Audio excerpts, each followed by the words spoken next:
Alright, what's up, everybody? It's your host, Old Sam. Weekly installment of The Deviled Advocate is underway. How's everybody doing today? Everybody happy? A little sad? It's Valentine's Day, I know. Can get a little sad out there. But, I don't know. Things are good here. I started dating when I started the podcast, and nothing panned out, so I'm not going to do a Valentine's Day special like I had hoped initially. But, here we are. You guys feeling in love this year? Did, old Cupid shoot you in the old buttocks? Make you fall in love with the girl in the cubicle next door, or whatever, I don't know. I'm recording this on Monday. I got sick last night. I've been eating, like, super healthy lately, right? I'm talking like salads every day for lunch, salads every day for dinner, fruit for breakfast, drinking mad water. But like, I don't know. Something yesterday, I was grocery shopping and I bought a bunch of broccoli and I bought a bunch of chicken, healthy food, strawberries, whatever. Just a handful of healthy food, and I saw these Girl Scouts set up right near the cash registers, and oh man, I was triggered. I was like, all right, what do you recommend? And the little girl was like, oh, well, I'm gluten-free, so I recommend these. And I was like, okay, shut up. No way. I was like, what's your mom recommend? Let me talk to your mom for a second. And so her mom was like, well, I recommend these. They're the lemonades. And I was like, shut up. You too? Is your mom here? Can I talk to her? Who's going to recommend me Thin Mints so I can just get a box of Thin Mints? And so I don't get to talk to anybody's grandma or another mom or anything like that. But I do walk away with a box of Thin Mints, which is cool. And what isn't cool is that I go home and I eat that whole box of Thin Mints over the course of the afternoon. And I just feel like garbage, right? I don't eat the whole box. I eat like a sleeve and a half because, I mean, at some point you got to draw a line and say, what are you doing? These Thin Mints aren't going to make you any thinner, buddy. So, I go to bed with a tummy ache. I feel bad about myself, I made some people laugh that day. I made myself laugh, but I'm not going to sleep happy. So it's not a win on every level. But I wake up at like 4:15 in the morning, and I gotta go to the bathroom. And so I go to the bathroom and I just start. And there's no delicate way to put this. I puke my brains out. I like 4 or 5 just good pushes, and then it's gone. I feel much better, and there's nothing much better than a cathartic puke, as I always say, except for when that puke tastes like Girl Scouts Thin Mints, So like I brushed my teeth and I went to bed. Well, before I went to bed, I texted my boss and I was like, because I wasn't sure if I was going to wake up still feeling bad. So I texted him and I say, I don't know if I have the flu or if I just ate too many Girl Scout cookies, but I got to take a personal day. I don't think I'm going to be able to make it into work. And so it was good. I watched some Nashville, which I'll talk about later, I think. I did a ton of homework. I read 4 chapters out of this government book, and I don't think I retained a single thing because politics are boring, and I'm Sam, and I'm not. But you know what's not boring about politics right now is that Barack and Michelle, former President Barack Obama and former First Lady Michelle Obama just had their portraits done. I don't know if they just had them done, but they were just posted on Twitter. So, pretty cool. The Michelle one, I was a little confused about because her skin looked like grayish green to me. Like, it was good, but it was definitely not as good as the president's. I mean, she looks beautiful, but just the skin tone is weird to me. Maybe I'm not seeing something. I'm not an art critic. I'm not good at that kind of thing. I don't see things for what they're worth. I just, very surface level for me when I look at art. Unless it's comedy and I'm trying to decipher the layers, but Obama's was really good. He was sitting down on a chair and like in a bush or something. I don't know. It looked like it could have been a mock-up for like a really cool hat, like one of those hats that are floral pattern and they say like Minnesota. I mean, I don't know why they'd say Minnesota, but they say like Hawaii or something, and they're super cool. But yeah, I mean, I've always loved a good bush, and I've always loved a good portrait. So I think President Obama, just be on the lookout. I think I'm going to get a parody portrait done, and I think it'll be pretty cool. I'll probably be in like a lazy boy, like leaning up against, I don't know, like Wrigley. Is it Wrigley that has all the leaves on the walls at the baseball field? I don't know. I'm not really a baseball guy, but yeah, it was a good day. I can't complain. I took a nap. I felt better. I got to hang out with my buddy Eric for like an hour. That was chill. He swung by on his way home. And we talked filmmaking. Gonna go to a production meeting this weekend with him, see if I can't help some homies make some short films. Yeah. But you're listening to this on Wednesday, and you're preparing for your date. You're shaving. You're getting cologne. If you're like me and you didn't plan ahead and don't have a date, you're just buying chocolates and flowers for yourself under the ruse that you deserve it, and someday somebody will love you. And yeah, today I'm working. I'm gonna go slang some pizzas. We do this special where old Papa John says you can get a pepperoni heart-shaped pizza for like, I don't know, $10 or something like that. So a lot of people do that. They'll order pizzas for their significant others while they're at work, and we'll go in and be like, hey, does this lady work here? And everybody's like, no. And then somebody will be like, oh, that lady, that's this guy's girlfriend. Let's see if he knows anything about it. And the dude will come up, or the girl, if the guy orders a pizza for a girl, whatever. So, oh no, I just knocked my outline down. Oh, everything's kerfuffled. Nothing's working. Anyway, so I roll into these people's office buildings or whatever, and I'm like, hey, I'm looking for this lady, and they're like, she doesn't work here, but her boyfriend does, and he's like, hey, what's up? And then I give him the pizza, and like, she didn't pre-tip, right? So now I have to be like, hey, can you sign for it? And he's like, well, I didn't order it. It's not my card. And I'm like, well, you guys are loved ones. You should share everything except for this pizza. I assume she's not going to show up for lunch because that'd be weird. Because why else wouldn't she just pick it up? Or pre-tip, I don't know. If y'all are ever ordering pizzas for someone you love or anything like that, and you're not going to be there, just put a pre-tip on there so you save your driver the embarrassment of walking out of there with his pockets empty. But yeah, after that, I'm getting a haircut. I haven't had my haircut in 6 years, I don't think. The last haircut I had a mullet for a little while, and I showed up to my sister's college graduation, and there was an ultimatum given that was like, you can either have a mullet or you can come watch your sister's graduation. I didn't feel like missing out on that for her. I thought that'd be a little insulting, so I cut my hair, and I wasn't in school that semester, so I decided not to cut my hair again until I figured out what I wanted to do, right? And so I figured out I wanted to go to community college film school. And I went there for 2 years, and I said I'd cut it when I graduated from there. But then I changed my mind and said I'll cut it when I graduate from a 4-year. When I finish what I started the first time around, I'll cut off my hair. So I'm gonna graduate this spring. I think commencement is like April 28th. So I'm getting my hair cut this week. I don't know what I'm gonna do.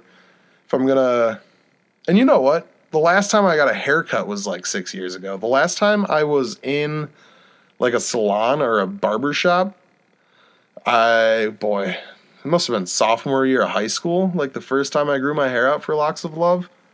So yeah, I mean, I was probably 16, so that's 8 or 9 years ago at this point. That's crazy. I should cut my hair more. I guess I went to kind of a salon this past December. I got my hair permed, but I mean, I went in specifically to get my hair permed, and that was a weird choice. It didn't turn out as funny as I hoped. Like, it's still kind of hilarious.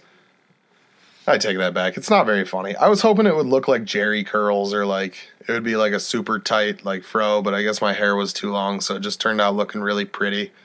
Kind of like a wrestler from the 80s, but somehow wrestlers' hair is always wet and it always looks great. But my hair dries, because I'm not a pro wrestler. I'm just a guy, wrestling to have a podcast and a social life and a career. So after my haircut, I'm gonna get interviewed with a couple buddies of mine who we're going on this trip in a couple weeks. I don't know. But I'm going to LA too for this like comedy writing intensive put on by this like, I guess he's a comedy guru, Steve Kaplan, and I want to look a little more professional for that. So gonna get some taken off. Might get it just taken up to my shoulders. Might get a real like adult haircut. And it's so weird putting adult in front of things because it makes it sound like it's like a weird sex thing, you know, like an adult. I don't know. I'm not gonna. That's so dumb. Everybody knows that already. But yeah, we're going to LA. We're flying out the 23rd, get back the 26th. We'll have like 3 full days there. It's going to be sweet. 2 of the days we'll be in this comedy writing intensive from like 8 a.m. to 6 p.m.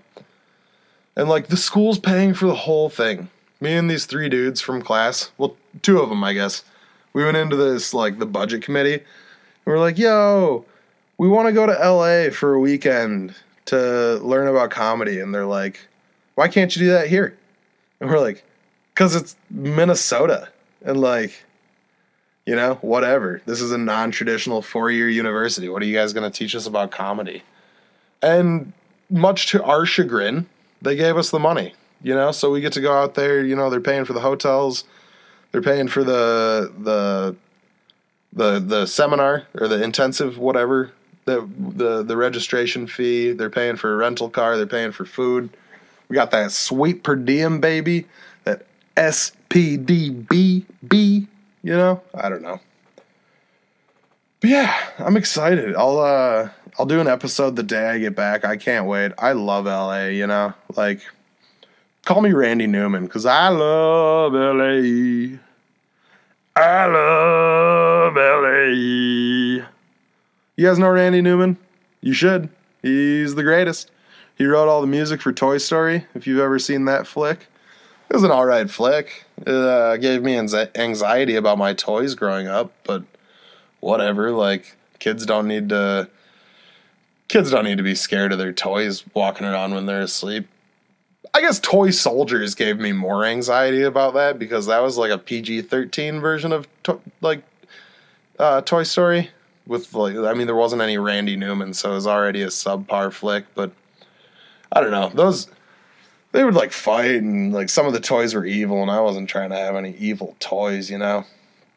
But when we're in LA, we're gonna because that comedy thing gets out at 6 every day. Like the 2 days we're doing it, we'll have the whole night to go out and like check out that sweet LA nightlife. So ideally, we'll be checking out like a UCB performance. Upright Citizens Brigade. It's improv. It's sweet. It's where I think the first class of it there was 4 people. They studied under Del Close. He's like the guy who created improv, I guess. And I think the first class was Matt Besser. He's got a podcast called Improv for Humans.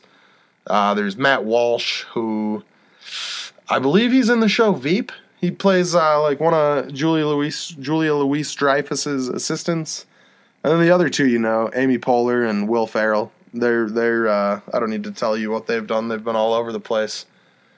So hopefully catch one of those shows. Hopefully go out to like the Comedy Store or like the Laugh Factory or something and see somebody. You know, maybe catch Marin or Chris D'Elia or I don't know. When I was in LA last time, we went to UCB and I got to talk to John Gabris, one of my all-time favorite improvisers and like podcast hosts. So that was so cool. I should do an episode just about my LA trips because I've had a lot of fun in LA, guys.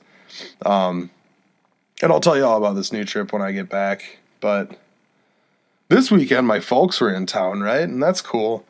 They came up. It was my dad's birthday this week, but they were coming up for my birthday, which I forgot. So I tried to pay for all the meals, and I don't know. I guess maybe they don't believe in me and that I like make enough money to buy them dinner or whatever. Or maybe they're just being my parents and being like really cool, chill, nice people who like to pay for stuff. But yeah, I got a lot of good food, and the reason I invited them up, because I didn't invite them up for my birthday. I called and I was like, hey, I need to go buy some suits. I'm going to Guadalajara to be a jury member, and I'll get into that in a bit. I need to look professional. I'm going to be on the red carpet a lot because I applied to be this jury member for the Guadalajara International Film Fest, and I mean, it was you had to have over 100 credits, and the application had to be 100 words or less. So I'm going to read to you my application quick, and yeah, I think you'll get a kick out of how I got this kind of cool accolade under my belt with just such a dumb application.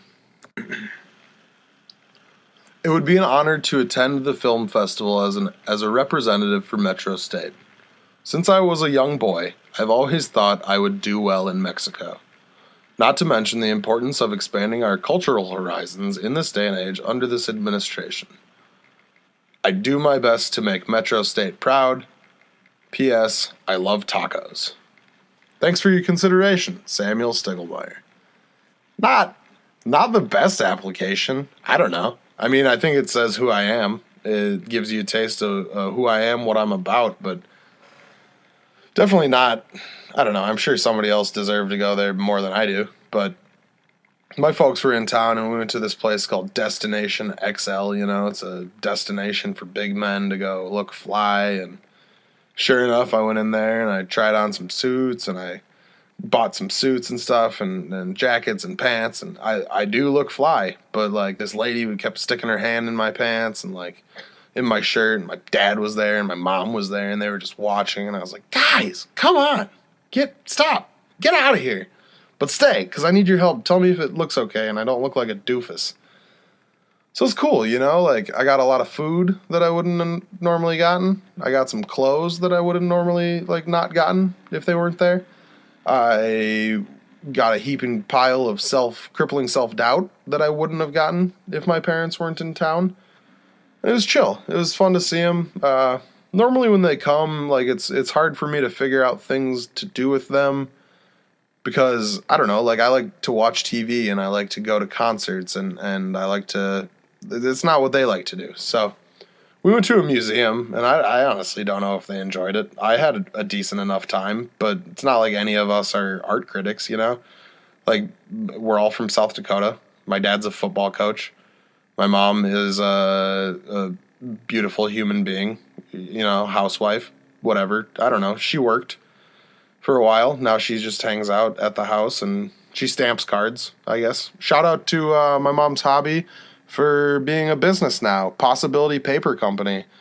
If any of you lovebirds out on Valentine's Day need a Valentine late or need wedding invitations or, you know, sympathy cards because you forgot to get the Valentine card until after you listen to this podcast, you know, look up Possibility Paper Company and check them out. This is not a paid advertisement, but they bought me all that food and they bought me all those clothes, so I guess it's kind of paid.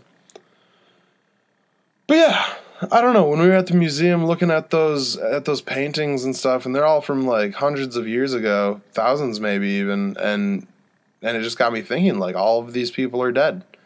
Everyone in all of these paintings and all of these portraits are dead. And I wonder how they died. And I think about death a lot.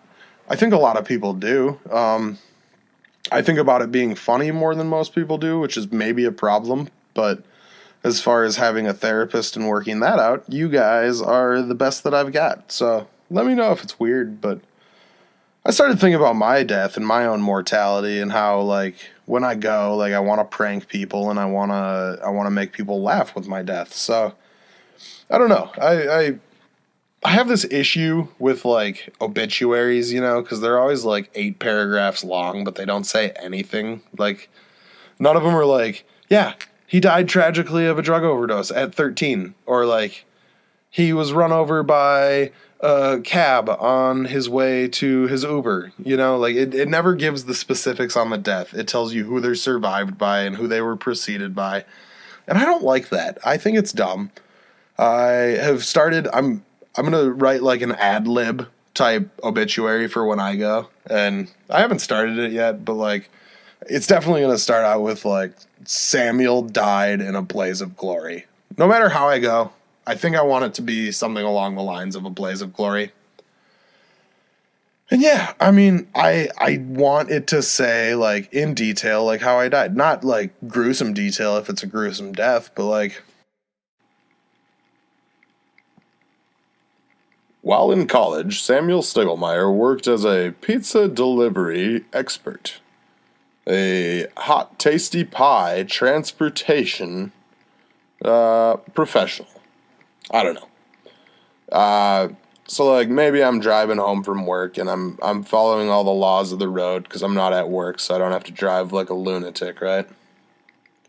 And I'm just minding my own business, and then all of a sudden here comes this 18-wheeler, right? This big old semi, and I can tell it's got a DiGiorno logo on the front, but it's driving the wrong way down the interstate. And, he's probably tired. He's been up for 48 hours, maybe 72. He can't remember Friday. He's had so much 5-hour energy, they should call it weekend energy, because he drinks one every 3 hours. Ain't no way he's going to sleep till he gets to Tulsa. So he runs into me, and my car just poofs into a ball of flames, right? And like everybody's kind of like, "Whoa, what happened? Everything's on fire, but it still smells like cheese and crust and pepperoni and other of your favorite pizza toppings." So like a mass horde of people are gathering. And this happens right in the middle of rush hour, right in the middle of a metropolitan area. And they're all mourning the loss of me, and they don't even know me, right? But what they do know is that they love gourmet frozen pizza. And so the fact that, like, they got to see they had to see someone die, but they got to have frozen pizza that was cooked over an open fire, kind of cool. Wouldn't be a bad way to go. I think the obituary could be pretty funny. If I read that about somebody, I would have a fit of laughter. I would, oh boy, would I would just laugh so dang hard. But unfortunately, obituaries are boring. I think another funny way for me to go, specifically, is like in a stampede of horses, because I grew up around horses my whole life, and not like my family had horses. We just lived on a piece of land that was surrounded by horses. It's like surrounded by horses on two sides, and then on the other side was a cemetery, and on the other side was a dentist. Honestly, I don't know what I hate more, dentists or horses, but probably horses, because they don't even have a purpose. Dentists at least clean your teeth, and they ask you questions while their fingers are in your mouth, and it makes for a weird afternoon.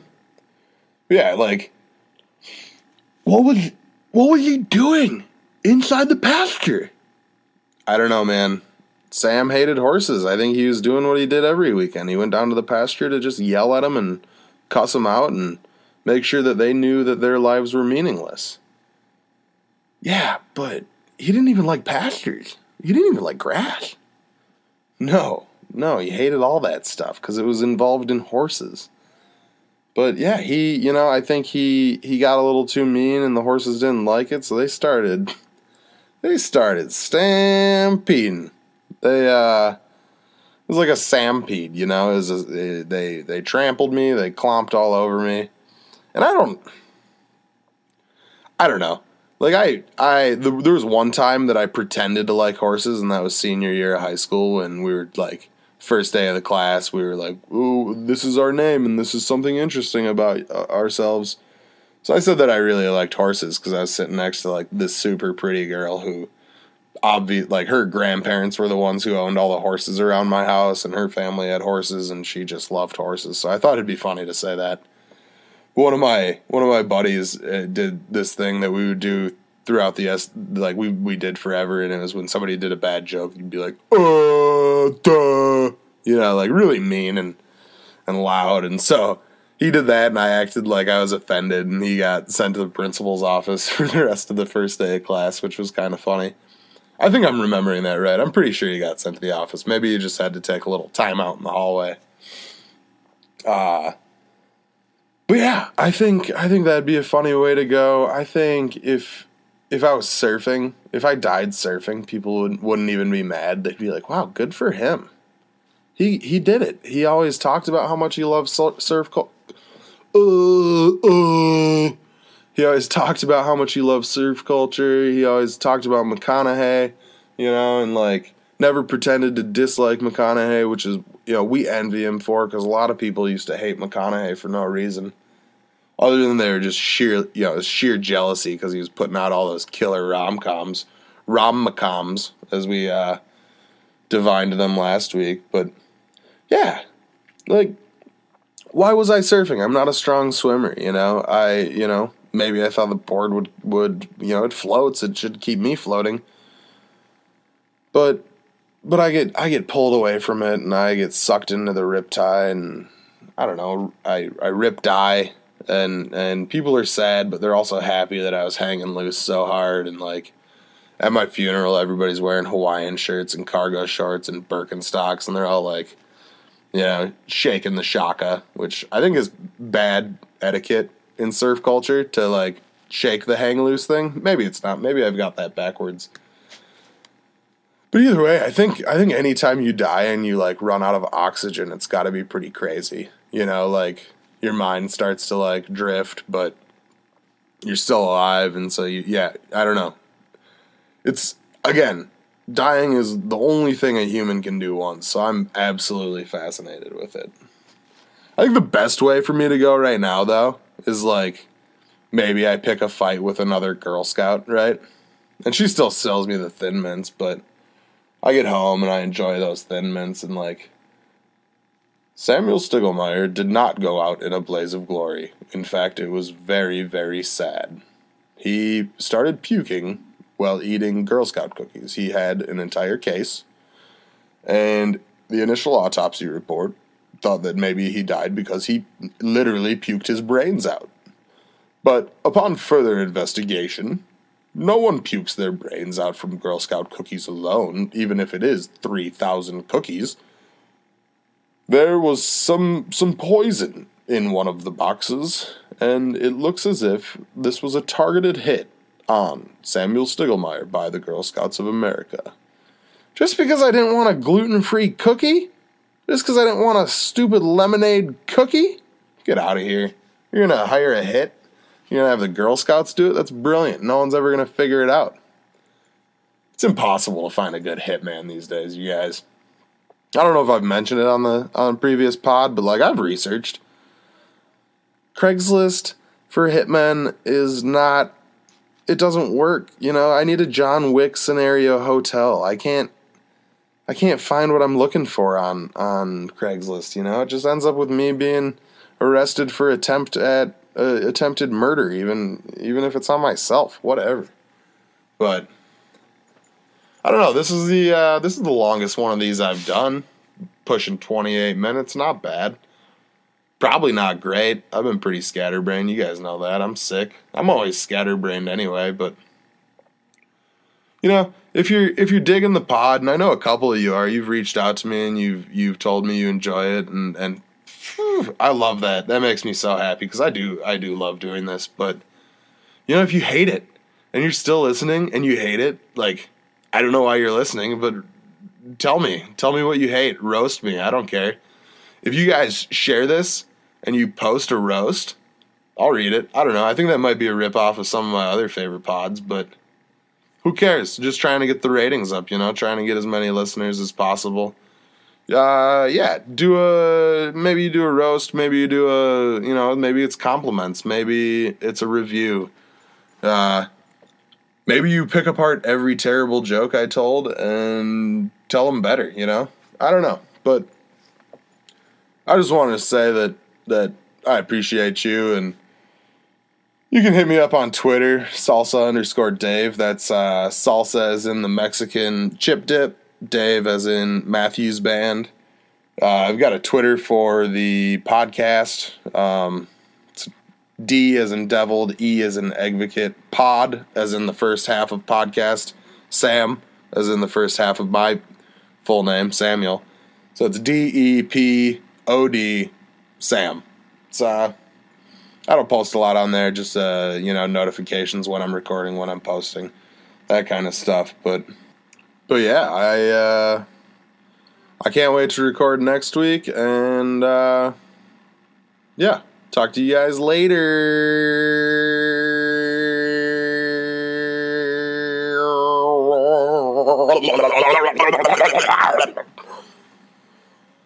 Okay, bye.